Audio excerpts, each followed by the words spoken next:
రాజకీయ నాయకులంతా ఎల్లప్పుడూ ఒకే పార్టీలో కొనసాగటం కష్టమనే చెప్పొచ్చు. రాజకీయంగా ఎదగడానికి కొంతమంది నాయకులు ఎప్పటికప్పుడు పార్టీలను మారుస్తూ ఉంటారు. దీనివల్ల ఒకప్పుడు పొగిడిన నాయకుల్నే మళ్లీ విమర్శించాల్సిన పరిస్థితులు ఏర్పడుతుంటాయి. తాజాగా పులివెందుల రాజకీయాల్లో అలాంటి పరిణామాలే చోటు చేసుకున్నాయి. పులివెందుల నియోజకవర్గంలో ఒకప్పుడు ప్రాణ స్నేహితులుగా ఉన్న నాయకులు నేడు బద్ధశత్రువులుగా మారిపోయారని వార్తలొస్తున్నాయి. ఇక అసలు విషయానికొస్తే ఒకప్పుడు సతీష్ రెడ్డి, బీటెక్ రవి పులివెందుల గడ్డ మీద నిలబడి వైఎస్ కుటుంబాన్ని ఎదురించే ధైర్యం ఉన్న టీడీపీ నాయకులు. గత కొన్ని దశాబ్దాలుగా వీరు వైఎస్ కుటుంబాన్ని టార్గెట్ చేయటమే లక్ష్యంగా విమర్శలు చేస్తూ ఉండేవారు. అలాంటి సాన్నిహిత్యం గల నాయకులు నేడు బద్ధ విరోధులుగా మారిపోయారని సమాచారం.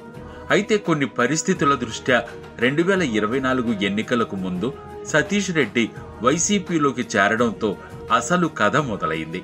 ఆ కారణాల వల్ల వీరిద్దరి మధ్య రాజకీయ విభేదాలతో శత్రువులుగా మారిపోయారని ప్రచారం జరుగుతోంది. ఒకే పార్టీలో ఉన్న వీరిద్దరూ ప్రస్తుతం వేరువేరు పార్టీల్లో ఉండటం వల్ల ఒకరినొకరు విమర్శించుకుంటూ మాటల యుద్ధం మొదలైందని తెలుస్తోంది. తాజాగా బీటెక్ రవి మాట్లాడుతూ టీడీపీలో ఉన్నన్నాళ్లు సతీష్ రెడ్డికి రామరాజ్యం అనిపించిన ప్రభుత్వం ఇప్పుడు రాక్షస రాజ్యంగా మారిపోయిందా అంటూ ప్రశ్నించారు.